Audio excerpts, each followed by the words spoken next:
Good morning. ఆత్మీయ అతిథులతో అనుభూతుల తరంగంలా సాగిపోతున్న ఉదయరాగం కార్యక్రమానికి స్వాగతం.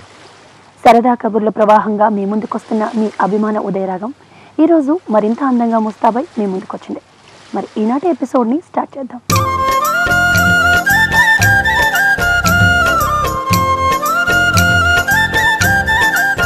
ఈరోజు తిది నక్షత్ర వార వివరాలను తెలిపే శుభయోగంతో ఈనాటి ఉదయరాగం ప్రోగ్రాంకి శుభారంభం చేద్దాం. 33 సంవత్సరాల నిరంతర కృషితో బ్యాంకింగ్ రంగంలో తనకంటూ ఒక ప్రత్యేకమైన గుర్తింపు తెచ్చుకొని కోఆపరేటివ్ బ్యాంకుని దశ దిశలా వ్యాపింపచేసిన మానం ఆంజనేయులు గారు ఈనాటి మన ఉదయరాగానికి ఆత్మీయ అతిథిగా వచ్చేశారు. మరి ఆయన్ని పరిచయం చేసుకుందాం. విశాఖ కోఆపరేటివ్ బ్యాంకును ప్రగతి పదంలో నడపడంలో ఆయన పాత్ర కీలకం. కోఆపరేటివ్ బ్యాంక్ సాధారణ సభ్యుడి నుంచి చైర్మన్ స్థాయికి ఎదగడం మానం ఆంజనేయుల పరిపాలనా దక్షతకు నిదర్శనం. విద్యార్థి దశ నుంచి పోరాట పటిమను అలవర్చుకున్న మానం ఆంజనేయులు అదే దారిలో పయనించారు. సిపిఐ పార్టీలో సీనియర్ నేతగా ఉన్న మానం ఆంజనేయులు ఆ పార్టీ నుంచి పెందుర్తి నియోజకవర్గం శాసనసభ్యుడిగా ఎన్నికయ్యారు. ఏ రంగంలోనైనా కొత్త వారు రావాలని కోరుకుంటున్న మాజీ శాసనసభ్యుడు మానం ఆంజనేయులు ఈనాటి మన ఉదయరాగానికి ఆత్మీయ అతిథిగా విచ్చేశారు. నమస్తే అండి మానం ఆంజనేయులు గారు. నమస్తే ఆంజనేయులు గారు. సార్, మీలాంటి పెద్దవాళ్ళకి కలవడం నిజంగా మా అదృష్టంగా భావిస్తున్నాం సార్ ఈరోజు. ఎందుకంటే యువతకి అంటే ఒక ఇన్స్పిరేషన్గా మీలాంటి వాళ్ళు ఎప్పుడూ ఉంటారు. సో అలాంటి మిమ్మల్ని ఈ స్టూడియో ద్వారా మా జనాలందరికీ పరిచయం చేయడం నిజంగా సంతోషంగా ఉంది. మరి ఆంజనేయులు గారు అంటే ఒక కోఆపరేటివ్ బ్యాంక్కి ఒక మచ్చుతునక లాంటి వారు. ఆ బ్యాంకు దశ దిశలా వ్యాపించింది అంటే దాని వెనకాల మీ కృషి, మీ పట్టుదల, మీ శ్రమ ఎంతో ఉంది. మరి ఈ బ్యాంకింగ్ రంగంలోకి రావడానికి అసలు మీకు ఎవరైనా అంటే మీకు ఇన్స్పిరేషన్ ఎవరైనా ఉన్నారు ఈ రంగంలో ఎంచుకోవడానికి? ఇది చాలా ఒక రకంగా యాదృచ్ఛికంగా నేను ఈ రంగంలోకి వచ్చాను. యూనివర్సిటీలో కొంతమంది ప్రొఫెసర్స్ మిత్రులు ఉండేవారు. ఏదో సందర్భంలో అంత కమ్యూనిస్ట్ పార్టీలో యాక్టివ్గా పనిచేస్తున్నాను. మీరు ఈ యాక్టివ్గా పనిచేస్తున్నారు కానీ అంత డిస్ట్రక్టివ్ రోల్ ప్లే చేస్తున్నారు, కన్స్ట్రక్టివ్ ప్లే రోల్ చేయటం లేదు. ఏదో మొన్న ఉపన్యాసం విన్నామని ఒక 2-3 ప్రొఫెసర్స్ ఏదో డిస్కషన్ చేశారు. ప్రొఫెసర్ సర్వేశ్వరరావు గారు, పార్సార్థ్ గారు. ఆ రోజు మాట్లాడుతున్నప్పుడు కన్స్ట్రక్టివ్ వర్క్ ఏమిటి అది ఇది వచ్చి ఒక బ్యాంక్ ఉంది, అది అభివృద్ధి కావటం లేదు, ఎప్పుడో 1916లో పుట్టింది, అది ఇంతవరకు అభివృద్ధి కాలేదు, మరి నీలాంటి వారు ఎవరైనా వచ్చి అది డెవలప్ చేయొచ్చు కదా అని మాట్లాడారు. అదొకటి కారణమైంది. రెండవది, ఆ కోఆపరేటివ్ అర్బన్ బ్యాంకులో పనిచేసే ఉద్యోగులు ఒక సందర్భంలో కలిసి మాకు రూపాయి నెలకు పెంచమంటే కూడా అంగీకరించడం లేదు. మా ఆఫీసర్ గారు అప్పుడు పర్సనల్ ఇన్ఛార్జ్ ఉన్నాడు, కాబట్టి మీరు ఒక్కసారి వచ్చి మాట్లాడకూడదు ఆయనతోటి, ఏదో కార్మిక రంగంలో ఉన్నారంటే నాకేం సంబంధం, నేను వస్తే బాగుండదులే అన్నా. కాదండి, జనరల్ బాడీ జరుగుతుంది, మెంబర్గా చేరుంటే ఆ తర్వాత జనరల్ బాడీలో మాట్లాడుతురు కానీ అని వారు కోరారు. సరే, అప్పుడు ఏదో 5 రూపాయలు అనుకుంటారు మెంబర్షిప్ చేరి ఆ జనరల్ బాడీ కోసం చేరాను.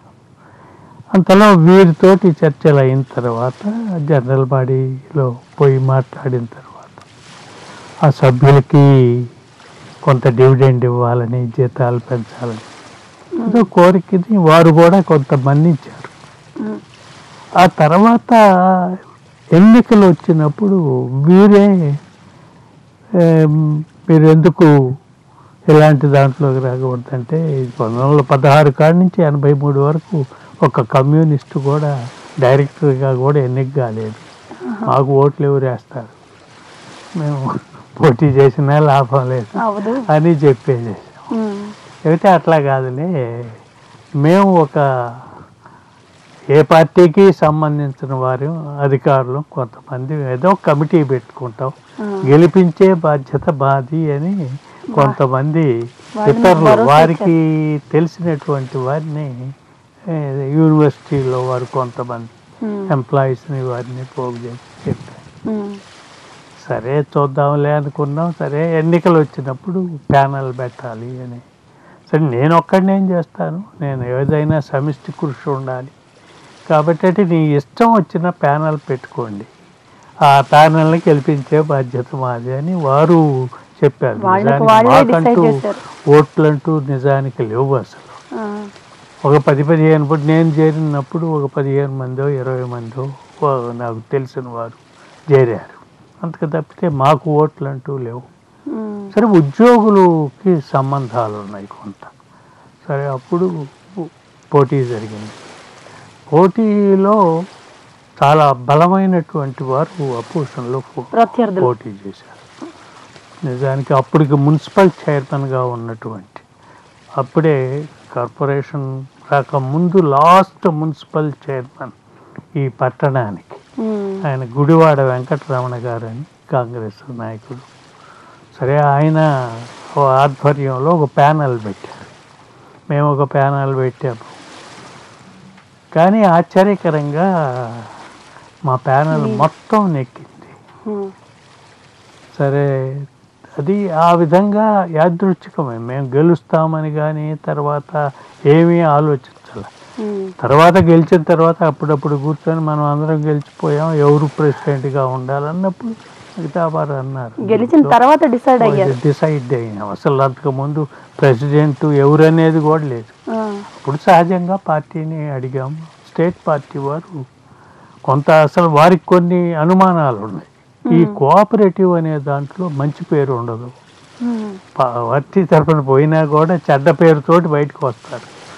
అందుకని దీంట్లోకి పోవటం ఎట్లా, పోతే సరే నువ్వు పోతానంటే అని రాష్ట్ర పార్టీ వారే చెప్పారు.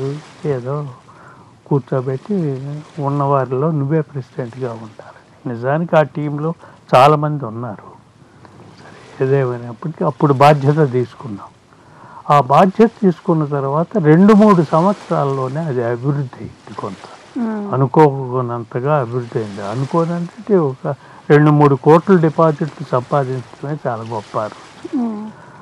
ఇన్ని సంవత్సరాల్లో 1960-70 సంవత్సరాలలో 1 కోటికి లోగా ఉన్న డిపాజిట్లు 2-3 సంవత్సరాల్లోనే అది 2 కోట్లు అట్లా అయ్యేసరికి చాలా మందికి ఒక అభిప్రాయం ఏర్పడింది, నమ్మకం వచ్చింది. మరలా ఎన్నికలు వచ్చినప్పుడు ఆ రోజు మొట్టమొదటిసారి అయినప్పుడు అప్పుడు ధర్మారావు గారని ఉండేవారు ట్రేడ్ యూనియన్, ఆయన ద్రోణంరాజు సత్యనారాయణ అవతల ప్యానల్కి చేశారు, సపోర్ట్ చేశారు, దగ్గరుండి గెలిపించేందుకు ప్రయత్నం చేశారు.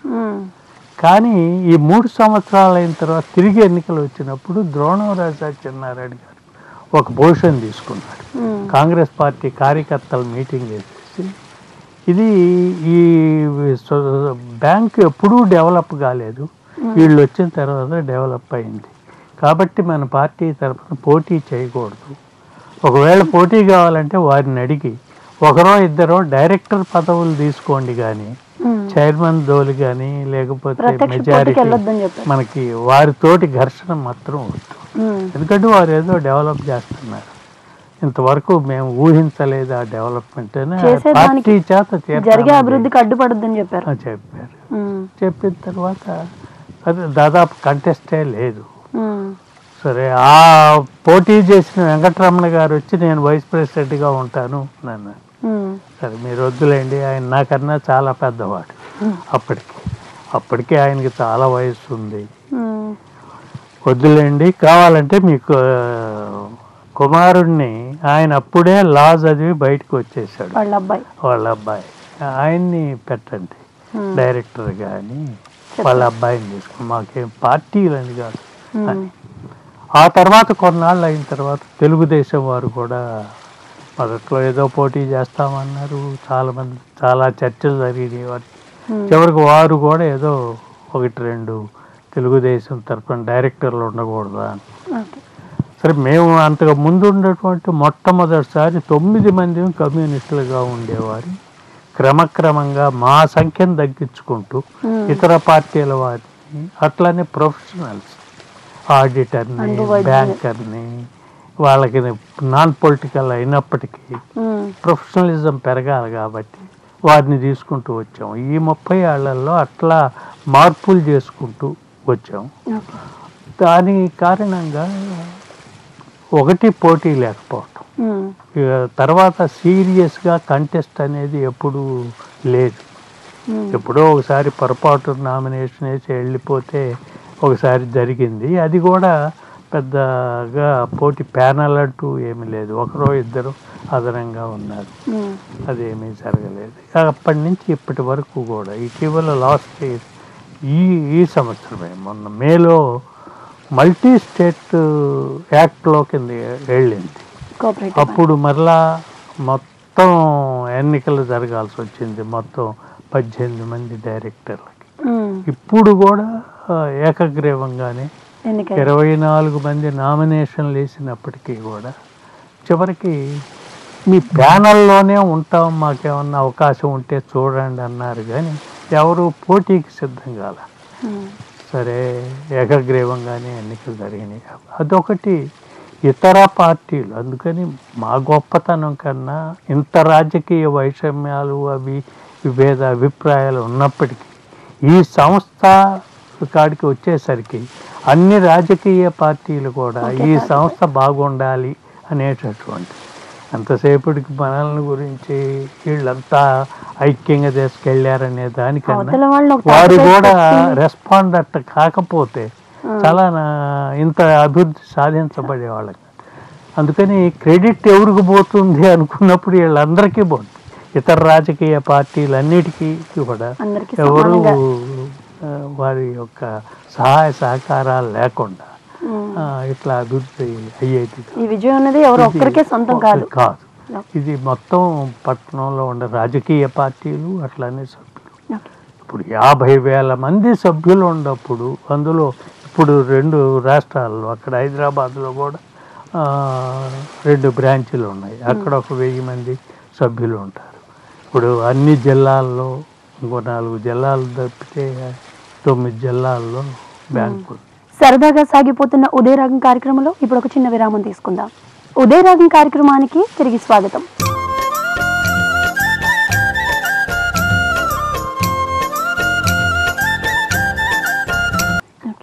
మరి ఒక జనరల్ బాడీ మెంబర్గా అయిష్టంగానే మీరు మెంబర్షిప్ తీసుకున్నారు. జనరల్ బాడీ మెంబర్గా ఈ కోఆపరేటివ్ బ్యాంక్లోకి ఎన్నైన మీరు ఈరోజు ఒక చైర్మన్ స్థాయికి ఎదిగారు. ఈ 32 ఏళ్ల సుదీర్ఘ అనుభవంలో ఎన్నో ఒడిదుడుకులు కష్ట నష్టాలు కూడా ఎదుర్కొని ఉంటారు. అట్లాంటివి ఏవైనా మీ హయాంలో జరిగాయా? ఇది జరిగినాయి. ఇప్పుడు ఇది వ్యక్తిగతంగా అందరూ చేసిన కృషి. చైర్మన్గా ఉండే వాళ్ళకి అడ్వాంటేజ్ ఏమిటంటే బాగా పేరు వచ్చిందంటే ఈయన చేస్తేనే రాదు, అందరూ బాగా చేస్తే పేరు ఈయనకు వచ్చుద్ది. సరే, దీంట్లో ఆ విధంగా వచ్చిన తర్వాత సరే వైషమ్యాలు కొంత ఇతరులుగా వస్తాయి. ఈ వ్యవస్థలో కూడా కొన్ని ప్రాబ్లమ్స్ వస్తాయి, అది ఎప్పుడైనా వస్తూ ఉంటాయి. ఇది నిజానికి వాస్తవానికి ఇది గుజరాత్లో 2001లో ప్రారంభమైంది ఒక సంక్షోభం. అది మహారాష్ట్రకు వ్యాపించింది. చివరికి ఆంధ్రప్రదేశ్కి కూడా 2003 వచ్చేసరికి వచ్చింది. దానికి అనుగుణంగా ఇక్కడ కూడా లోకల్గా ఉండే కొంతమంది కలిసి కొంత ప్రచారం చేసినందువల్ల దాదాపు 300 కోట్లు డిపాజిట్లు ఉండేటటువంటిది అప్పుడు ఆ సంస్థలో ఒక్క 4-5 నెలల్లోనే, మొదట్లో అయితే ఇంకా ఎక్కువ, ఒకరోజు క్యూలే కట్టారు. దాదాపు బ్యాంకు మీద రన్ వచ్చింది. ఆ రన్ వచ్చినప్పుడు ధైర్యంగా మేమైతే ధైర్యంగా ఉన్నాం, ఎవరు వారి డబ్బు ఇచ్చేసేయండి అని అన్నాం. కానీ రిజర్వ్ బ్యాంక్ వారు సైతం భయపడ్డారు. ఎలాంటివి వచ్చినప్పుడు మెచ్యూర్ అయినటువంటి డిపాజిట్లే పే చేయండి, ప్రీమెచ్యూర్ వస్తే ఇవ్వనవసరం లేదు, మేము కావాలంటే లెటర్ రాసిస్తామని. ఈ బ్యాంకుకి అవసరం లేదన్న. మిగతా ఈ రాష్ట్రంలో ఉన్న అన్ని బ్యాంకులకి ఆ అవకాశం ఇవ్వండి అన్నారు. అంటే ఇచ్చారు, వాళ్ళు కాగితం రాసి ఇచ్చి దీన్ని ఎవరైనా ఉపయోగించుకోవచ్చు. మేము ఇక్కడ ఉపయోగించాలి. సరే, రిజర్వ్ బ్యాంక్ వారు చెప్పారు, రన్ వచ్చినప్పుడు మీకు అర్థం కావటం లేదు దాని యొక్క ప్రభావం, కాబట్టి మీరు కూడా దాన్ని అప్లై చేసుకోండి అన్నారు. మేము చేయమని చెప్పాం. మేము ఇవ్వగలం, వారి డబ్బు వారికి ఇవ్వగలం అని ఛాలెంజింగ్గా తీసుకున్నాం. డైరెక్టర్లు ఒకవైపున డబ్బు పోతూ ఉంటే దీని మీద విశ్వాసం ఉన్నటువంటి మిత్రుల దగ్గర నుంచి వారి నుంచి డిపాజిట్లు రాబట్టడం, అట్లా గవర్నమెంట్ సెక్యూరిటీస్ నుంచి ఇట్లా మేనేజ్ చేయగలిగాం. అప్పుడు అది తీవ్ర సంక్షోభమే. ఆ సంక్షోభంలో దాదాపు మన రాష్ట్రంలో ఒక 40 బ్యాంకుల దాకా మూతబడిపోయినాయి. కానీ ఇట్లా మూతబడి ఆ స్థాయిలో మరలా పెరగటం అనేది చాలా అందరికీ ఆశ్చర్యం కలిగించేటటువంటి విషయం. కానీ ఉంటాయి అట్లా, కానీ కొన్ని ఒడిదుడుకులు అనేవి సహజంగా ఇప్పుడు వస్తూ ఉంటాయి. రిజర్వ్ బ్యాంక్ రూల్స్ మారినప్పుడు, లేదా రాష్ట్ర ప్రభుత్వం వారు కూడా రాజకీయ జోక్యాలు కూడా ఉంటాయి. వీళ్ళేదో పార్టీకి వ్యతిరేకంగా ఉన్నట్టున్నారని వీళ్ళనేదో అసలు ఏం మాట్లాడటం లేదు, ఒక పట్టుబట్టి చూస్తే అట్లా ఉంటుంది అని ఏదో ఒక ఒత్తిళ్లు చేసి ఉంటారు. ప్రధానంగా రాష్ట్ర ప్రభుత్వం. రిజర్వ్ బ్యాంకు అట్లా ఉండదు, వాళ్ళు ఎక్కువగా ప్రొఫెషనల్గానే ఉంటారు. కానీ అంత అత్యంత పవిత్రమని వాళ్ళ సిచ్యువేషన్లో చెప్పలేము. వాళ్ళు కూడా అనేక సందర్భాల్లో రాజకీయ ఒత్తిళ్లకు లొంగిన ఘటనలు లేకపోలేదు. అయితే మన బ్యాంకు మీద పెద్దగా లేదు, 1-2 కేసుల్లో ఉన్నాయి. We went up to the supreme court against the ఆర్బీఐకి వ్యతిరేకంగా కూడా కేసులు నడపాలి. కొందరు అభివృద్ధిని చూసి ఓరవలేని వాళ్ళు కూడా కొంతమంది ఉంటారు కాబట్టి చిన్న చిన్న ఆటంకాలు దాని వల్ల పెద్దగా రాదు. కానీ ప్రధానంగా రాష్ట్ర ప్రభుత్వం లేదా రిజర్వ్ బ్యాంకు వారు అనుసరించే విధానాల వల్ల వీటికి ఆటంకం వచ్చు. సభ్యుల నుంచి పెద్దగా ఎప్పుడు ఉండదు. వారికి విశ్వాసం కలిగిస్తే నిజానికి మన వారు చాలా సభ్యులు చాలా అల్ప సంతోషులు, వాళ్ళకి సంతృప్తి చెందుతారు. మనం జాగ్రత్తగా నడుపుతూ ఉంటే తప్పులు చేసినా తెలుస్తారు. ట్రాన్స్పరెంట్గా ఉండాలి, పారదర్శకంగా ఉండి తప్పు జరిగితే ఇది తప్పు జరిగింది అని చెప్పగలిగితే ధైర్యంగా దాంట్లో మేనేజ్మెంట్ కావచ్చు, ఉద్యోగులు కావచ్చు, ఇది ఒక్కరిది కాదు. కాబట్టి ఎక్కడ తప్పు జరిగినా పాలకవర్గం బాధ్యత వహించాలి. దాచిపెట్టకుండా గారికి చెప్పేస్తే సభ్యులు బాగానే ఉంటారు, ట్రాన్స్పరెంట్గా ఉంటే. మరి మీరు యాజ్ ఏ చైర్మన్గా ఛార్జ్ తీసుకున్నప్పటి నుంచి ఇప్పటి వరకు ఈ సుదీర్ఘ కాలంలో బ్యాంకింగ్ రంగంలో అనూహ్యమైన మార్పులు చోటు చేసుకున్నాయి. ప్రైవేట్ బ్యాంకులు కానీ, వాళ్ళు అందిస్తున్న సేవలు కానీ, ఇట్లాంటి అంటే కాంపిటీషన్ అనేది ప్రతి రంగంలోనూ ఉంటుంది. మరి మన కోఆపరేటివ్ బ్యాంక్కి సంబంధించి ఇలాంటి ప్రైవేట్ సెక్టార్ల నుంచి వచ్చిన, బ్యాంకింగ్ రంగం నుంచి వచ్చిన ఒత్తిడి కానీ, లేదంటే వాళ్ళు క్రియేట్ చేస్తున్న కాంపిటీషన్ కానీ ఎలా తట్టుకుంటున్నారు? ఇది యాక్చువల్గా పాలక వర్గాలు ఈ ప్రశ్న లేవనెత్తినాయి. కేంద్ర ప్రభుత్వంలో కూడా, రాష్ట్ర ప్రభుత్వంలో కూడా. రాష్ట్ర ప్రభుత్వంలో అయితే నాకు తెలిసినంత వరకు ఏ ముఖ్యమంత్రికి ఈ సహకార రంగం, సహకార అర్బన్ బ్యాంకులు బతుకుతాయి అనేటటువంటి నమ్మకం లేదు.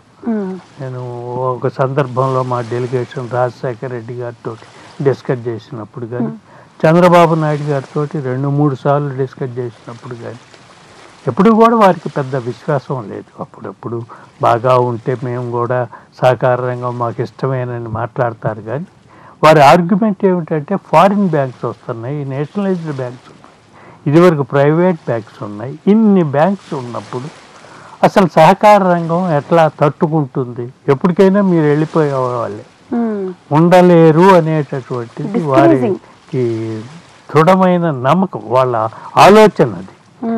మా నమ్మకం ఏమిటంటే ఈ సహకార రంగంలో ఉండే బ్యాంకులు తప్పనిసరిగా ఉంటాయని. మనుషుల మీద విశ్వాసంతో, మనుషులకి సమస్యలు ఉండి ప్రజలు తమ కోసం తాము పెట్టుకున్న బ్యాంకులు ఇవి. మిగతా ఏ బ్యాంకులు కూడా కొంతమంది ప్రాఫిట్ కోసం పెట్టారు, కొంతమంది ప్రభుత్వం వారు పెట్టిన బ్యాంకులు ఉన్నాయి. కానీ ప్రజలు ఏర్పాటు చేసుకున్న బ్యాంకులు ఇవి, ప్రజల అవసరాలు తీర్చేటటువంటి బ్యాంకులు. సహకార రంగం అనేదే ఒకప్పుడు మన బ్రిటన్లో చూసినా, జర్మనీలో చూసినా ఈ దేశంలో చూసిన ప్రభుత్వాలు తమ బాధ్యతలు నిర్వర్తించలేనప్పుడు ఇక ప్రజలే తమకు తాము ఏదో ఒకరికొకరు సాయం చేసుకోవాలనే విధంగా ఆలోచించినప్పుడు ఆ ఆలోచన నుంచి సహకార సంస్థలు పుట్టింది. అందుకని ఇప్పుడైతే మరీ ఎక్కువ అవసరం సహకార సంస్థలని మా అభిప్రాయం. ఎందుకంటే ప్రభుత్వాలు చాలా వైఫల్యాలు చెందుతున్నాయి. అందుకని ప్రజలు ఏర్పాటు చేసుకున్న సంస్థల్ని ప్రజలు జాగ్రత్తగా నడుపుకోగలిగితే తప్పనిసరిగా ఇవి ఉంటాయి. రెండోది, ఆ బ్యాంకులన్నీ కూడా వారికి తక్కువ కస్టమర్స్ ఉండాలా, ఎక్కువ లాభాలు రావాలి. అట్లా లాభ దృష్టితో చూసేటటువంటి ప్రైవేట్ బ్యాంకులు కానీ ఫారిన్ బ్యాంక్స్ కానీ, చివరికి ఇప్పుడు జాతీయ బ్యాంకులు కూడా జాతీయ బ్యాంకులను ఏ ఉద్దేశంతో పెట్టారో అది మర్చిపోయి ఇవాళైనా వారు కూడా లాభం కోసమే పరిగెత్తుతున్నారు ఈ దశలో. అందుకని ఎప్పుడైతే ఆలోచనలు వస్తాయో వాళ్ళు పెద్దవారి కోసం చూస్తారు, పెద్ద అకౌంట్స్ కోసం చూస్తారు, కానీ సామాన్య ప్రజల కోసం చూడరు. అందుకని సామాన్య ప్రజల కోసం మనం ఏ టార్గెట్ గ్రూప్ని ఎంచుకుంటాము అనే దాని మీద ఆధారపడి ఉంటుంది. సహకార రంగం middle class, lower middle class and poor sections మీద కనుక ఆధారపడి నడిపితే తప్పనిసరిగా ఇవి జయప్రదం అవుతాయి. పెద్ద ఆ బ్యాంకులు వీరి దగ్గరికి రావు. మరి ఇప్పుడు రకరకాల పేర్లతో రకరకాల బ్యాంకులు వస్తున్నాయి. అన్ని బ్యాంకులు వచ్చినప్పటికీ అంత ఒత్తిడిని తట్టుకొని, అంత కాంపిటీషన్ తట్టుకొని, కోఆపరేటివ్ బ్యాంక్ అంటే ఒక నమ్మకమైన బ్యాంకింగ్ సెక్టర్ అని ప్రజల్లో ఒక నమ్మకాన్ని క్రియేట్ చేశారు. అది మనం చెప్పుకోవడానికి చాలా సులువుగా ఉంటుంది, కానీ ఒక మనిషి దగ్గర నుంచి నమ్మకం అనేది తీసుకోవడం చాలా కష్టమైన పని. మరి దానికి మీరు ఎట్లాంటి కృషి చేశారు? జనాల్ని నమ్మించడం అనేది చాలా పెద్ద టాస్క్ అని చెప్పాలి కదా. ఒక విషయాన్ని ఓ పట్టాను నమ్మరు, అది డబ్బుకు సంబంధించి జనాలు ఎవరిని నమ్మరు. అలాంటి పరిస్థితుల్లో కోఆపరేటివ్ బ్యాంక్ కీర్తిని దశ దిశలా వ్యాపింపచేశారు. దీని వెనకాల మీరు ఎట్లాంటి కృషి చేశారు? దీనికి పెద్ద రహస్యాలు ఏమి ఉండవు. ఒకటి, పాలక వర్గం ఉండేది 12 మంది 11 మంది 9 మంది కాడి నుంచి ఇప్పుడు 18 మంది అయ్యారు.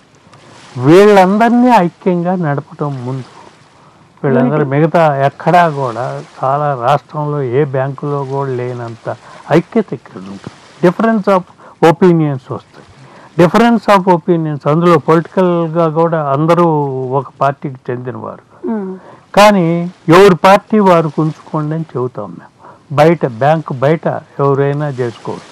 బ్యాంకు లోపల కూడా డైరెక్టర్లు జోక్ చేసుకుంటామని తప్పితే పార్టీల గురించి సీరియస్ డిస్కషన్స్గా ఉండవు. ఎవరి నమ్మకం వారిదిలే అని అనుకుంటాం.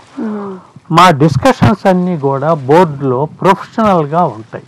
ఈ బ్యాంక్ ఏమిటి, బ్యాంకుని జాగ్రత్తగా నడపాలి, ఏ పాలసీస్ అనుసరించాలి, బ్యాంక్ ఎట్లా లాభం వస్తుంది, అట్లానే ప్రజలకి ఎట్లా ఉపయోగపడగలం, ఈ యాంగిల్ నుంచే డిస్కస్ చేస్తాం. వీటి మీద కొద్దిగా డిఫరెన్సెస్ వస్తాయి. వీటి మీద కూడా ఆడిటర్స్కి మాకు, లేకపోతే బ్యాంకుల్లో ఎక్స్పర్ట్స్ ఉంటారు, వారికి మాకు కూడా వస్తూ ఉంటాయి. వాటిని కొంచెం సమన్వయం చేసుకొని మనం కూడా అవసరమైతే మార్చుకోవాలి. అప్పుడప్పుడు కొన్ని మార్పు పుచ్చుకొని మొత్తం మీద ఐక్యతను కాపాడుకుంటూ వస్తాం. జనరల్ కాన్సెప్ట్స్ నాకు తెలిసినంతవరకు ఈ 30 ఏళ్లలో ఎక్కడా కూడా ఏ ఒక్క సందర్భంలో కూడా బ్యాంక్ డైరెక్టర్ల మధ్య ఓటింగ్ అనేది జరగల. ఈ సమస్య మీద మనం ఓటింగ్ పెట్టుకొని మెజారిటీ ప్రకారం పోదామని ఎప్పుడు మేము పోదాం. జనరల్ కాన్సెస్నెస్ తీసుకుంటాం. మిగతా ఎవరన్నా ఒకరో ఇద్దరో డిఫర్ అయినా కూడా ఇంతమంది చెబుతున్నారులే, ఎందుకు వాడు మాత్రం తెలియదా వాళ్ళకి అని తప్పుకుంటాను. చివరికి ఎక్కువ మందికి నేనే వ్యతిరేకమైనప్పుడు నేను కూడా మార్చుకుంటాను. ఆ విధంగా జనరల్ కాన్సెస్ తీసుకురావటం ఒకటి. రెండవది ఉద్యోగుల పాత్ర. ఉద్యోగుల పాత్ర మొదట్లో అయితే ఉద్యోగులకి జీతాలు పెంచాం మేము రాగానే. వచ్చినప్పుడు ఒక ప్రచారం జరిగింది, ఇంకేముంది ఈ కమ్యూనిస్టులు మొత్తం తగలబెట్టేస్తారు, ఈ జీతాలు ఏమిటి. దాదాపు నేషనలైజ్డ్ బ్యాంక్స్కి ఒక 3-4 ఏళ్లలో తీసుకెళ్ళాం. దాదాపు స్కేల్స్ అట్లా ఇవ్వాలనుకున్నప్పుడు సహజంగా ఇది ఆశ్చర్యకరంగా రాష్ట్రంలో ఉండే ఇతర బ్యాంకుల యాజమాన్యాలు ఒత్తిడి పెట్టినాయి. ఇదేమిటి మీరు ఇట్లా చేస్తారు అంటే రాష్ట్ర అసోసియేషన్ వాళ్ళే ఉండాలి. రాష్ట్ర అసోసియేషన్ కూడా నేను అప్పుడు జనరల్ సెక్రటరీ అయ్యాను. సరే, రాష్ట్రంలో కూడా కొన్ని మార్పులు తీసుకొచ్చాం, కన్విన్స్ చేసాం. అయ్యా, ఎంప్లాయీస్ పని చేయకుండా అది నిజానికి కీలకమైన పాత్ర. మేము పాలసీస్ రూపొందిస్తాం, కానీ రోజు పనిచేసేది వాళ్ళు. ఆ రోజు పనిచేసేటటువంటి వారు సరిగా అర్థం చేసుకొని కోఆపరేటివ్ స్పిరిట్ని వచ్చే కస్టమర్స్, దీంట్లో ప్రత్యేకత ఏమిటంటే సహకార రంగంలో వచ్చేటటువంటి కస్టమర్స్ నిజమైన యజమానులు, వారు షేర్ హోల్డర్స్. కాబట్టి మనం యజమానులతో డీల్ చేస్తున్నాం, వాళ్ళతోటి ఎంత సౌమ్యంగా ఉండాలనే ఫిలాసఫీని అర్థం చేసుకుని వాళ్ళు మర్యాదగా ఉండి రాగానే కాసేపు వారి ఇబ్బందులు కనుక్కొని వారికి పని చేసి పెట్టి, అవసరమైతే 6 గంటలు అయిన తర్వాత కూడా 1 గంట పని చేసి అయినా సరే ఆ రోజు పంపించేశారనుకోండి, రేపురా ఎల్లుండిరా అని తిప్పకుండా పంపించేస్తే దే విల్ బీ హ్యాపీ. కాబట్టి వాళ్ళు సంతృప్తి చెందాలి. కస్టమర్స్ సంతృప్తి అనేది ఎక్కువగా ఉద్యోగుల మీద ఆధారపడి ఉంటుంది. వాళ్ళని ఐక్యంగా ఉంచటం, వాళ్ళ స్థాయిని పెంచుకుంటా పోవటం, వాళ్ళు commitment and loyalty towards the institution, not towards the individuals. Institution, మన భవిష్యత్తు కూడా దీని మీద ఆధారపడి ఉంది. ఇది పెరుగుతూ ఉంటే మనం పెరుగుతూ ఉంటాం అనేటటువంటి దాన్ని వారిని అట్లా తయారు చేస్తుంది. అందుకని one of the best unit ఈ ఎంప్లాయీస్లో ఈ రాష్ట్రంలో కాదు, నేను ఇతర రాష్ట్రాలు కూడా చూశాను. మాకు ఇప్పుడు 250-300 మంది ఉన్నప్పటికీ ఇంత ఒకే యూనిట్లో ఇంత మంచి యూనిట్గా ఉండే ఎంప్లాయీస్ ఇంకెక్కడా కనపడరు. మొదటి నుంచి వాళ్ళని తీసుకురావటంలో చేసే పద్ధతులు చెప్పటం అనే కాదు, ఎప్పుడైతే పైన బాగుంటామో కింద వాళ్ళు బాగానే ఉంటారు. ఇప్పుడు పరిపాలనలో కూడా అంతే, పైన రాజకీయ నాయకత్వం బాగుంటే బ్యూరోక్రసీ బాగుంటుంది. అట్లానే ఎప్పుడైతే డైరెక్టర్లు, చైర్మన్ జాగ్రత్తగా వారు అనవసరమైనట్లో ఇంటర్ఫియరెన్స్ లేకుండా ఉంటుందో ఎంప్లాయీస్ బాగుంటారు. వీరిద్దరూ బాగున్న తర్వాత 3వ వారు సభ్యులు, అప్పులు తీసుకున్న వాళ్ళు తమ బాధ్యతగా గుర్తించి తిరిగి చెల్లించాలి. వీళ్ళంతా వెంటబడ్డా వాళ్ళ చైతన్యం పెరగకపోతే, నేను అప్పు తీసుకున్నాను నేను తిరిగి చెల్లించకపోతే దీంట్లో డిపాజిట్లు వేసిన వాళ్ళు నష్టపోతారు అనే ఫీలింగ్ రాకపోతే వాళ్ళు తిప్పించుకుంటూ ఉంటే వసూలు చేయటం కష్టం. అందుకని 99%, 98% ఎట్లా రికవరీ ఎందుకుందంటే వాళ్ళు కూడా చైతన్యవంతం అయ్యారు. ఈ బ్యాంకులో మాత్రం మనం ఏ నిబంధనలకి అప్పు తీసుకున్నామో వాటిని చెల్లించాలా అనే స్థాయికి క్రమక్రమంగా, మొదటి సంవత్సరమే జరిగిందని నేను అన్నా. మొదట్లో అయితే 60%, 70% అట్లా ఉండేది రికవరీ. అలాంటిది ఇప్పుడు 98%కి వచ్చేసింది. అంటే సభ్యులందరూ వారంతటి వారు బాధ్యతలను గుర్తిస్తున్నారు. వాళ్ళేదో దీనికి ఆలోచనలు చెప్పగలం, కానీ ఇదంతా కృషి అంటారే, కృషి అనేది ఒక వ్యక్తి వల్ల జరిగేది కాదు. ఒక డైరెక్షన్ ఇవ్వటంలో ఒక వ్యక్తి రోల్ ఉండొచ్చు, కానీ పని చేయటంలో ఇంకా ఆ పాలక వర్గంలో కొంచెం పర్సంటేజ్ అందరూ చేసినందువల్ల జరిగింది. అందుకని giving a credit to a single person ఇది జరగవు అసలు ఎక్కడ కూడా. Take a short break in Udaya Ragam. Welcome back to ఉదయ రాగం.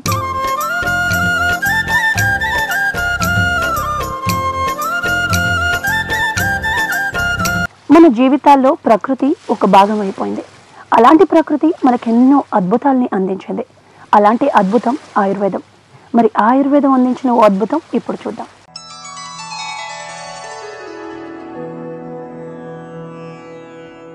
గ్రహిణి గజకేసరి రసం అనే ఆయుర్వేద రసం ఉపయోగించడం వలన, లేదా ధనియాలు, జీలకర్ర, సొంటి ఈ మూడింటిని విడిగా వేపి దంచి పొడి చేసి అన్నింటినీ ఒకటిగా కలిపి ఈ పొడిని పాలన్నం, అన్నం, పాలు, నీళ్లు లేదా మజ్జిగలో కలుపుకొని తీసుకోవడం వలన గ్రహిణి వ్యాధి, రక్తక్షీణత, పేగు వ్యాధులను నివారించడానికి ఈ గ్రహిణి గజకేసరి రసం ఉపయోగిస్తుంది. మరి బ్యాంకింగ్ రంగంలో ఎంత సుదీర్ఘమైన అనుభవం ఉన్న మీరు, బ్యాంకింగ్ అంటే కోఆపరేటివ్ బ్యాంక్కి సంబంధించి ఎట్లాంటి మార్పులు చేయాలనుకుంటున్నారు, లేదు కంప్లీట్ బ్యాంకింగ్ రంగానికే ఇట్లాంటి మార్పులు వస్తే బాగుండేది అని మీకు, అంటే ఎట్లాంటి మార్పుల్ని మీరు స్వాగతిస్తారు? ఇంకా ఇప్పుడు రాష్ట్ర ప్రభుత్వానికి సంబంధించి వారు అసలు నిజానికి ఈ కోఆపరేటివ్ బ్యాంకుల మీద, అర్బన్ బ్యాంకుల మీద మొన్న కూడా ఒక వారం రోజుల క్రితం ముఖ్యమంత్రి గారిని కలిసి చెప్పొచ్చాం. ఈ రాష్ట్ర ప్రభుత్వం జోక్యం తగ్గించుకోండి. అసలు మీరేమీ రిజర్వ్ బ్యాంకు కూడా దీన్ని సూపర్వైజ్ చేస్తుంటుంది. కోఆపరేటివ్ అర్బన్ బ్యాంకులు డైరెక్ట్గానే వాళ్ళే చూస్తూ ఉంటారు, ఇన్స్పెక్షన్స్ వాళ్ళు చేస్తారు. కాబట్టి నిబంధనలు కూడా ఎక్కువ వారియే పాటించాలి. ఈ కోఆపరేటివ్ వరకు ఉండే చూసేది జనరల్ బాడీ జరుగుతుందా లేదా, డైరెక్టర్లు ఇవి ఎప్పుడైనా కొద్దిగా చూడవచ్చు. కాబట్టి మీ పాత్రని తగ్గించుకొని రిజర్వ్ బ్యాంకు యొక్క పాత్రని, వారు చెప్పిన సలహాలు సూచనలు వారు కూడా పాటించాలి. ఒక్కొక్కసారి ఏమవుతుందంటే మన చట్టం, రిజర్వ్ బ్యాంకు వారి యొక్క ఆలోచనలు ఘర్షణ పడతా ఉంటాయి, మధ్య ఏమి చేయలేకపోతారు. అందుకని ఇప్పుడు కోఆర్డినేషన్ వారే అది గమనించి రిజర్వ్ బ్యాంకు వారు టాస్క్ ఫోర్స్ కమిటీ అని పెట్టారు. ఆ టాస్క్ ఫోర్స్ కమిటీలో వారు ఉంటారు, రాష్ట్ర ప్రభుత్వం వారు ఉంటారు, మేము ఇద్దరం ఉంటాము. వారు ఒక ఇద్దరు ఉంటారు, registrar and principal secretary, and reserve bank వారు ఇద్దరు టాప్ ఆఫీసర్స్ ఉంటారు. We will discuss. దానివల్ల ఏమిటంటే ఇప్పుడు అందుకని 2005 నుంచి ఇక బ్యాంకులకి సంక్షోభం అంటూ అక్కడి నుంచి పెరుగుతూనే వస్తుంది. సమస్యలు ఉంటాయి, కొన్ని బ్యాంకులు బాగుండకపోతే అది మునిగిపోయినా కూడా దాని ప్రభావం ఇతరుల మీద పడకుండా దాని డిపాజిట్లు మాత్రం చేసిన వాళ్ళకి అందరికీ వచ్చేట్టుగా చేయగలుగుతున్నాం. ఇప్పుడు మన రాష్ట్రంలో 48 బ్యాంకులు ఉన్నాయి. మా లెక్క ప్రకారం ఈ 48 బ్యాంకులు దేనికి పెద్ద ప్రమాదం లేదు. ఒక 4-5 బ్యాంకులు వీక్గా ఉన్నాయి. ఈ 4-5 బ్యాంకులు ఒకవేళ ఎప్పుడైనా దెబ్బతిన్నా కూడా దాంట్లో డబ్బు పెట్టిన డిపాజిటర్ ఒక్కడు కూడా నష్టపోకుండా ఏదో ఒక పెద్ద బ్యాంకు దాన్ని మర్జీ చేసుకోవటమో ఏదో డిపాజిటర్లకి రక్షించేటటువంటి పద్ధతిని ఆల్రెడీ ఒకటి ఎవాల్వ్ చేసేసాం. అందువల్ల మన రాష్ట్రంలో ఇప్పుడు ఆంధ్రప్రదేశ్లో ఉన్న 48 బ్యాంకులలో ఇక పడిపోవటం అనేటటువంటిది ఉండదు. దానికి రాష్ట్ర ప్రభుత్వం కొంచెం రిజర్వ్ బ్యాంకు వాళ్ళు కూడా కొంచెం ఇప్పుడు బాగా ఉంది. రిజర్వ్ బ్యాంకుతో డిస్కస్ చేసి అవసరమైన మార్పులు తెచ్చుకుంటున్నారు. ఈ మార్పులను అవసరాలకు అనుగుణంగా మార్చుకోవాలి. మార్చుకోకుండా మా కాలంలో అది అని అంటే కుదరదు. అట్లా మార్పులు చెందుతూ ఉండాలి. సో బ్యాంకింగ్ రంగంలో ఇట్లాంటి మార్పులు స్వాగతించాలి, జరగాలి. మరి బ్యాంకింగ్ రంగంతో ఇంత అనుబంధం ఉన్న మీరు 1994లో ఎమ్మెల్యేగా, పెందుర్తి ఎమ్మెల్యేగా పోటీ చేశారు. ద్రోణంరాజు శ్రీనివాస్ గారి మీద అనూహ్యమైన మెజారిటీతో గెలిచారు. రాజకీయ రంగం వైపు మీ అడుగులు పడ్డానికి గల కారణాలు? రాజకీయ నేను చదువుకునేప్పుడే, ఇంటర్మీడియట్లో ఉన్నప్పుడే నేను కమ్యూనిస్ట్ పార్టీలో చేరాను. ఎప్పుడు నర్సరావుపేటలో ఉండేవాడిని. అప్పుడే కమ్యూనిస్ట్ పార్టీలో 1957 ఆ ప్రాంతంలో చేరాను. 57 తర్వాత గుంటూరు వచ్చాను. గుంటూరులో కొన్నాళ్ళు కాలేజీలో చదివాను. ఆ తర్వాత హఠాత్తుగా విశాలాంధ్ర దినపత్రికకి సబ్ ఎడిటర్గా రమ్మన్నారు. పార్టీ చీలింది, కమ్యూనిస్ట్ పార్టీ రెండుగా చీలినప్పుడు చాలామంది ఇక్కడ రాజీనామా చేసిపోయారు. అప్పుడు చంద్రరాజేశ్వరరావు గారు వారు మీరంతా రావాలని కొంతమందిని తీసుకొచ్చారు. తీసుకొస్తే అక్కడ 4 సంవత్సరాలు పనిచేశాను. ఆ పనిచేసేప్పుడే దాదాపు అంతకు ముందు కూడా ఆల్మోస్ట్ ఒక నిర్ణయానికి వచ్చేసాను. ఇక బహుశా కమ్యూనిస్ట్ పార్టీలోనే పనిచేయాల్సి వస్తుంది జీవితం అంతా అని. దాదాపు ఆ దశలో వారే కమ్యూనిస్ట్ పార్టీ ఇక్కడికి విశాఖపట్నం పంపుతున్నారు. విశాఖపట్నం వచ్చేసాను. తర్వాత మరలా యూనివర్సిటీలో చేరాలి. అప్పుడు ఒక విచిత్రమైన పరిస్థితి వచ్చింది. నేను అప్పటికి బిఏ కూడా పాస్ కాల, అన్ని మధ్యలో వచ్చేస్తున్నాను. ఇక్కడికి వచ్చేసిన తర్వాత కమ్యూనిస్ట్ పార్టీ తరఫున యూనివర్సిటీ స్టూడెంట్స్ని వారికి నాయకత్వం వహించాలంటే బిఏ కూడా పూర్తి కాకుండా యూనివర్సిటీ వాళ్ళకి నాయకత్వం అట్లానే అక్కడ లెక్చరర్స్ తోటి సంబంధం అందుకని educational, it is not age question. సరే, అందుకోసం లాలో చేరి మళ్ళా లా పూర్తి చేసి విద్యార్థి ఉద్యమంలో కొన్నాళ్ళు పనిచేశాను. తర్వాత వచ్చి పార్టీ టౌన్ పార్టీ సెక్రటరీ, ఇట్లా. అప్పుడు పార్టీలో ఉండగానే జిల్లా పార్టీ బాధ్యతల్లో సెక్రటరీగా కాలేదు అప్పటికి. కాకపోయినా జిల్లా పార్టీ సెక్రటరీ వారు వేరే ఉన్నా కూడా 94లో ఎన్నికలు వచ్చినప్పుడు పార్టీ నిర్ణయించింది. యాక్చువల్గా నాకైతే అంత ఇష్టం లేదు, 10 పత్రికల్లో కూడా వచ్చేసింది. చెప్పాను, పార్టీ నిర్మాణం వైపు నా ఆలోచనలు కానీ ఎందుకో ఈ ఎమ్మెల్యే దీని వైపు నా ఆలోచన లేదు. వద్దంటే కాదులే, అట్లా కాదు, ఏదో అప్పుడు తప్పనిసరి పోటీ చేసిన తర్వాత సరే, అది రాజకీయమైన తీర్పు. ఇంట్లో చాలా వ్యక్తులుగా చాలా గొప్ప వాళ్ళని గెలిపించలేదు. తర్వాత ఓడించినప్పుడు రెండోసారి పోటీ చేసినప్పుడు కూడా చెప్పాను, నన్ను వదిలేసేయకూడదా ఎందుకని. అప్పుడు ఏమిటంటే రెండోసారి ఎవరితో సంబంధం లేకుండా సిపిఐ సిపిఎం రెండు మాత్రమే కలిసి పోటీ చేయాల్సి వచ్చింది. అప్పుడు పార్టీలో ఒక అభిప్రాయం వచ్చింది, ఒప్పందాలు ఉన్నప్పుడు ఒప్పందాలు లేనప్పుడు ఇంకొకరా అంటారు ఎందుకు, మొన్న గెలిచిన వాళ్ళందరూ పోటీ చేయాల్సిందే, ఈసారి పోటీ చేసి ఓడిపోవటం అనేది ఓడిపోతామని అందరికీ తెలుసు, చేతుల్లోనే ఉంది. అప్పుడు సిపిఐ మాత్రమే ఉంది, ఇతరులతోటి ఎలాంటి ఒప్పందం లేకపోతే ఖచ్చితంగా ఓడిపోతామని తెలుసు. చేసిన ఎవరో కూడా అందరం పోటీ చేయాల్సిందేను రాష్ట్రంలో అని పార్టీ నిర్ణయించింది. ఇంక్లూడింగ్ ఇప్పుడు ఆల్ ఇండియా పార్టీ జనరల్ సెక్రటరీగా ఉండే సుధాకర్ రెడ్డి కూడా అంతకుముందు నల్గొండలో పార్లమెంటు మెంబర్గా గెలిచాడు.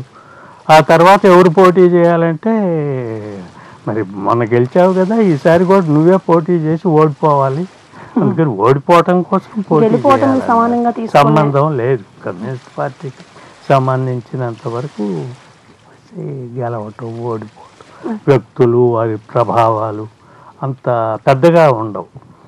మా లెక్క ప్రకారం ఏ క్యాండిడేట్ని పెట్టినా అప్పుడు పెందుర్తిలో గెలిచేవాళ్ళే. సరే, పార్టీ అట్లా అనుకుంది, పెట్టాలనుకుంది, పెట్టి. ఇందులో కూడా రాజకీయ రంగంలో కూడా మీ ప్రమేయం లేకుండా జరిగిపోయింది. ఏముంది, 5 సంవత్సరాలు చేయగలిగిందల్లా ఏమిటంటే అక్కడ ఏదో మాట్లాడతాం వస్తాం. ఈ కోఆపరేటివ్ లాగానే నాకు సంతోషం ఏమిటంటే ఏమి చెడ్డ పేరు లేకుండా బయటకు వచ్చేసాము. 5 సంవత్సరాలు చాలా ఉంటాయి ఆకర్షణ, వాటి జోలిపోకుండా జాగ్రత్తగా ఎమ్మెల్యేగా ఉండి చేయగలిగిన పని కమ్యూనిస్టులు అందరూ కూడా అట్నే చేస్తారు. సిపిఎం కానీ సిపిఐ కానీ కొంత కంట్రోల్ ఉంటుంది. తర్వాత సొంతగా నిర్ణయాలు కాకుండా ఏదో చేసి వచ్చేసి. మరి ఒక రాజకీయ నాయకుడిగా నిస్వార్థంగా సేవ చేశారు ప్రజలకి మీ పదవీ కాలం పూర్తయిన తర్వాత. కానీ అంత విలువలతో కూడిన రాజకీయాలు అందించిన మీరు కొన్ని రోజులుగా ప్రత్యక్ష రాజకీయాలకి దూరంగా ఉంటున్నారు. దీనికి గల కారణాలు ఏమై ఉంటాయి? కారణాలు ఏం లేవు. ఒకటి ఏజ్ వస్తుంది, కొత్త లీడర్షిప్ వస్తుంది, దాన్ని అంగీకరించాలి. నిజానికి ఈవెన్ సిపిఐ కానీ సిపిఎంలో కానీ నేనైతే ట్రేడ్ యూనియన్లు చూశాను, చాలా ట్రేడ్ యూనియన్లో పనిచేసేవాడు. బయటకు వచ్చేప్పటికీ మనం ఎవరినో ఒకరిని డెవలప్ చేసి దాంట్లో బాధ్యతల్లో పెట్టి రావాలనేది నాకు ఒక అభిప్రాయం అండి. ట్రేడ్ యూనియన్లు అట్లానే చేశాను. ఇప్పుడు కోఆపరేటివ్ బ్యాంక్ కూడా అట్లానే. నా తర్వాత చైర్మన్ ఎవరు అనేది ఒక దాదాపు 6-7 ఏళ్ల క్రితమే అతన్ని పిలిచి మిగతా వాళ్ళతోటి మాట్లాడి ఇతను నా తర్వాత ఉన్నవారిలో ఈయన అని ఏకాభిప్రాయానికి తీసుకొచ్చి వారిని డెవలప్ చేసుకోవాలి. అట్లానే పార్టీ సెక్రటరీలుగా చేసేప్పుడు అందుకని నేను జిల్లా పార్టీ సెక్రటరీగా చేయాల్సి వచ్చింది. ఎమ్మెల్యే అయిన తర్వాత తిరిగి రెండోసారి పోటీ చేసి ఓడిపోయిన తర్వాత వాస్తవానికి కమ్యూనిస్ట్ పార్టీలో కానీ మార్క్సిస్ట్ పార్టీలో కానీ రెండింటిలో కొంత నిరాశాభావాలు ఎక్కువైపోయింది. పార్టీ నుంచి కొంచెం వదిలిపెట్టి వెళ్ళిపోతాను. అప్పుడు మరలా రాష్ట్ర పార్టీ అడిగింది. నిజానికి ఆ ఏజ్లో మరలా ఆ బాధ్యతలు తీసుకోవాల్సిన పని లేదు నాకు. కానీ జిల్లా పార్టీ సెక్రటరీ బాధ్యతలు తీసుకోమని అడిగారు. ఎందుకంటే అంత బాగలేదు వాతావరణం అంటే సరేలే తీసుకుంటానన్నాను. 2 ఏళ్ళు ఉద్దేశం.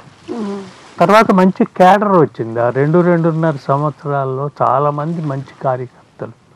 ఇప్పుడు మా రాష్ట్ర పార్టీకి అసిస్టెంట్ సెక్రటరీగా ఉన్న దేవి సత్యనారాయణమూర్తి ఇలాంటి వారు మొదట నేను అయినప్పుడు ఆయన టౌన్ సెక్రటరీ తీసుకొచ్చాం. తర్వాత జిల్లా సెక్రటరీ అయ్యాడు. తర్వాత ఇప్పుడు రాష్ట్ర పార్టీకి నా తర్వాత ఎవరు జిల్లా సెక్రటరీ అన్నప్పుడు అతను కనపడతా ఉన్నాడు. ఇంకా నేను కంటిన్యూ ఎందుకు కావాలి, అందుకని బాగా పని చేయగలడు, నాకన్నా కూడా బాగా పని చేయగలడు. నేను 3 ఏళ్లలో పనిచేసింది, ఆయన 1 సంవత్సరంలో ఈ కెన్ పికప్ అనుకున్నప్పుడు ఇవన్నీ పర్ఫెక్చువల్గా ఉండేటటువంటి బాడీస్.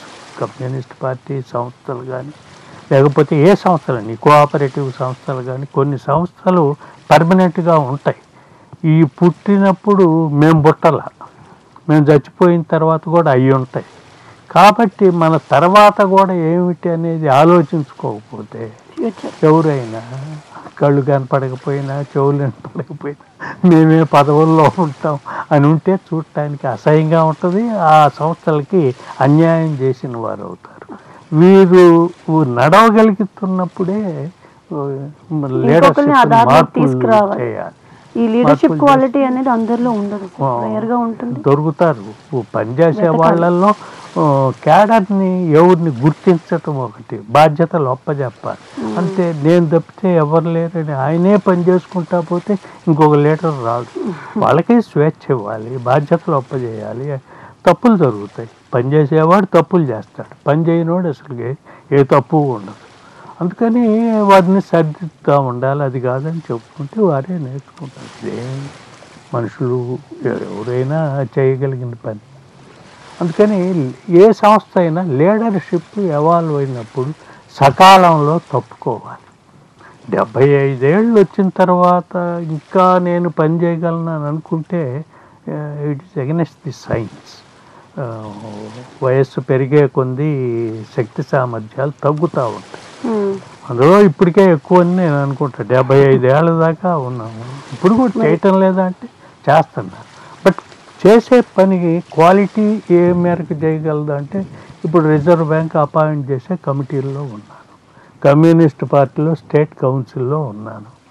వారు పిలిచినప్పుడు పోతాం, దానికి ఆ పని చేసేస్తాం, ఏదో ఆ మేరకు చేయగలం. అంతేగాని ఇప్పుడు పోయి వీధుల్లో పోయి ఈ గొడవలు పడాలి, పోలీసులు దెబ్బలు తినాలంటే కష్టమే, సాధ్యం. మరి రాజకీయ రంగంలో మీరు కొంతమంది వారసుల్ని ట్రైన్ చేశారనే చెప్పాలి. మీ విలువలతో కూడా రాజకీయాలు వాళ్ళు పుణికిపుచ్చుకొని మీ వారసులుగా కంటిన్యూ అవుతున్నారు. అలాగే బ్యాంకింగ్ రంగంలో కూడా మీరు చెప్పినట్టు కొంతమంది వారసుల్ని మీరు తయారు చేశారు. మరి మీరు ఆల్మోస్ట్ రిటైర్మెంట్ తీసుకుంటున్నారు, రిటైర్మెంట్కి దగ్గర అయిపోయారు. సో మరి ఆఫ్టర్ రిటైర్మెంట్ మీరు మీ టైంని ఎలా గడపాలి? రిటైర్మెంట్ ఉంది, నేను దీనికి రిటైర్మెంట్ ఉంటుందని నేను అనుకోను. ఒకటి, చదువుకోవటానికి రిటైర్మెంట్ ఉండదు, ఎక్కువ పని చేయలేకపోవచ్చు, ఒక 2 గంటలు పని చేయొచ్చు. అది కోఆపరేటివ్లో చేయొచ్చు, పార్టీకి పని చేయొచ్చు, లేకపోతే ఇతరత్ర ఏదైనా చేయొచ్చు. 2 గంటలే చేసేస్తాము, మిగతా 6 గంటలు చదువుకోవచ్చు. ఏముంది దానికి? రిటైర్మెంట్ పని తగ్గటం. అసలు కంప్లీట్గా పని చేయకుండా ఉంటే రిటైర్మెంట్ ఇన్ ది సెన్స్ పని తగ్గుతుంది అంతే, కానీ పని అనేది ఉంటుంది. ఏదో ఆలోచన చేయొచ్చు. నేను మొన్న కాళీపట్నం రామారావు గారు కలిశారు, ఏదో పుస్తకాల షాప్ ఓపెనింగ్ చేసేప్పుడు ఆయన అడిగాను, ఎట్లా గడుపు 90 ఏళ్ళు ఆయన, ఏం చేస్తామయ్యా ఇప్పుడు? అందుకని 8 గంటలు చదువుతున్నారట ఆయన. తర్వాత చెప్పాడు ఎవరో ఒక ఆయన, నువ్వు 100 ఏళ్ళు బతకాలి అని అంటే, ఎందుకయ్యా వీళ్ళకి నా మీద అంత కోపం అన్నాడు. ఇప్పుడు కదలలేకపోతున్నాను, చాలా ఇబ్బందిగా ఉంటుంది. అన్నేళ్ళు కదలలేనప్పుడు ఇతరుల మీద ఆధారపడి బతకటం ఎందుకు? కాబట్టి ఉన్నన్నాళ్ళు ఏదో ఒకటి పని చేసుకోవచ్చు, చదవచ్చు, చేయగలుగుతాం. ఇలాంటి పెద్దవాళ్ళు మన జీవితానికి మార్గదర్శకాలు ఇవ్వాలి. వాళ్ళు చూపించిన మార్గంలో మన తరం కానీ రేపటి తరం, రాబోయే తరం కానీ నడవాలని, ఒక ఆదర్శవంతమైన జీవితం గడపాలని మనస్ఫూర్తిగా కోరుకుంటున్నాం. మరి మన మెట్రో టీవీ తరఫున మన స్టూడియోకి వచ్చి ఇంత మంచి విషయాలు, ఎన్నో ఒడిదుడుకులు, 75 ఏళ్ల వయసులో ఎన్నో ఒడిదుడుకులు చూశారు, ఎంతో కృషి చేశారు. ఈ కోఆపరేటివ్ బ్యాంక్ ఈరోజు ఈ స్థానంలో ఉందంటే దానికి ఆయన ఒప్పుకోకపోయినా ఆయన చేసిన కృషి అజరామరంగా ఉంటుంది. మరి ఇలాంటి పెద్దవాళ్ళు మన ముందు తరానికి బాటలు వేయాలని మనస్ఫూర్తిగా కోరుకుంటున్నాను. మన మెట్రో టీవీ తరఫున మన మెట్రో టీవీకి వచ్చి ఇన్ని మంచి విషయాలు చెప్పిన మానం ఆంజనేయులు గారికి మెట్రో టీవీ తరఫున మరొకసారి ధన్యవాదాలు తెలియజేస్తున్నాను. నమస్కారం సార్, మా స్టూడియోకి వచ్చినందుకు. ఎందరో మహనీయులు చెప్పిన మాటలు రేపటి తరానికి బంగారు బాటలు వేస్తాయి. మరి అలాంటి మంచి మాటల్ని ఆనిముత్యాల ద్వారా ఇప్పుడు చూద్దాం.